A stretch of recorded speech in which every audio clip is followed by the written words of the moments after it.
បាទសូមអនុញ្ញាតជម្រាបសួរប្រិយមិត្តទស្សនិកជនទាំងអស់គ្នាដែលតែងតែគ្រប់គ្រង page admin កុងក៏ដូចជាបណ្ដាញសង្គមផ្សេងៗរបស់ admin កុងផ្ទាល់ហើយសម្រាប់វីដេអូមួយនេះមកជួបជាមួយនឹង admin កុងផ្ទាល់ទៀតហើយនៅក្នុងការចែកតម្រុយបាល់2គូប្រចាំថ្ងៃអាទិត្យមកចែកជូនបងប្អូនសម្រាប់2គូថ្ងៃនេះ admin ជឿរើនៅក្នុង Premier League ទាំង2គូណាគឺគូធំៗហ្មងយកមកចែកជូនបងប្អូនគឺមានគូរវាង Arsenal និងបើកាឡាដ្ឋាន Emirates Stadium ស្វាគមន៍ក្រុមភ្ញៀវ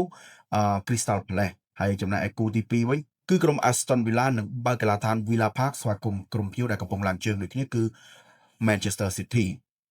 សម្រាប់គូទី1យើងមកវិភាគលេងៗណាគូទី1ដូចបងប្អូនបានដឹងយើងសម្រាប់ Arsenal មួយរយៈចុងក្រោយនេះពិតជាធ្វើបានល្អមែនទែនមិនថានៅក្នុង Premier League ឬនៅក្នុង Champions League បច្ចុប្បន្ន Arsenal កំពុងឈរលេខរៀងទី1ក្នុងតារាង English Premier League ដូចជាមាន18ប្រកួតក្នុងដៃ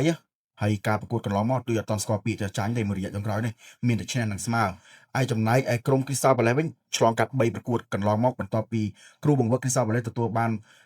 Coach of the Month នៅក្នុង Premier League មកគឺក្រុមពួកគេមិនទាន់ទទួលស្គាល់ជ័យជំនះទេដូច្នេះហើយយប់នេះពិតជាពិបាកណាស់ក្នុងការទប់ទល់ជាមួយក្រុមដែលកំពុងឡើងជើងដូចជា Arsenal សម្រាប់គូនេះ Admin សូមធ្វើការ recommend ឲ្យបងប្អូន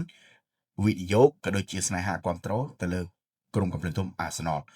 យើងងាកមកមើលគូទី2វិញរវាងក្រុម Aston Villa និងជួបជាមួយនឹងក្រុមកំពុងឡើងជើងដោយ Arsenal ដែរគឺក្រុម Manchester City សម្រាប់ក្រុម Aston Villa បច្ចុប្បន្នស្ថិតនៅលេខរៀងទី10ជាងណាដូចជាមិនសូវល្អទេលទ្ធផលប្រមាណប្រកួតកន្លងមកនេះហើយប្រកួតចុងក្រោយហ្នឹងក៏ទៅតែចាញ់ជាមួយនឹងក្រុមមកពីប្រទេសអូស្ត្រាលផងដូចជាចាញ់ 2-1 ហើយដូច្នេះហើយគឺរៀងពិបាកបន្តិចសម្រាប់ជួបក្រុមដែលកំពុងតែឡើងជើងខ្លាំងដូច Manchester City បច្ចុប្បន្ន Manchester City ដូចជាស្ថិតនៅលេខរៀងទី3នៅក្នុងតារាង Premier League ហើយនៅ Champions League ក៏ដូចជាមាន9ពិន្ទុពេញក្នុងដៃដែរដូច្នេះសម្រាប់គូនេះ admin នៅតែសម្លឹងឃើញលើក្រុម Manchester City ជឿជាក់ថាយប់នេះ Manchester City នឹងទៅហូបចុកក្រុមចាប់ផ្ទះដល់ទឹកដីជាមិនខានសម្រាប់ក្រុមនេះ admin recommend ឲ្យបងប្អូនធ្វើការគ្រប់គ្រងទៅក្រុម Manchester City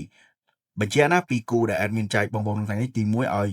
ជា Arsenal ទី2ឲ្យជា Manchester City នេះគ្រាន់តែជាតម្រុយបាល់2គូដែល admin ធ្វើការចែកជូនបងប្អូននៅក្នុងបណ្ដាញសង្គមនៅមានតម្រុយបាល់ពិសេសជាច្រើនផ្សេងទៀតដែល admin តែងទម្លាក់នៅក្នុងក្រុម AKFC Sportive បើសិនណាជាបងប្អូនមានបំណងចង់ join ក្រុម AKFC Sportive បងប្អូនអាចធ្វើការ join តាមរយៈ link នៅក្នុង profile របស់ admin បានទាំងអស់គ្នាណាហើយសម្រាប់វីដេអូមួយនេះក៏មានត្រឹមតែប៉ុណ្ណេះដែរសូមកុំភ្លេចចុច like ចុច share follow admin ម្នាក់មួយផងសូមអរគុណសូមជម្រាបលា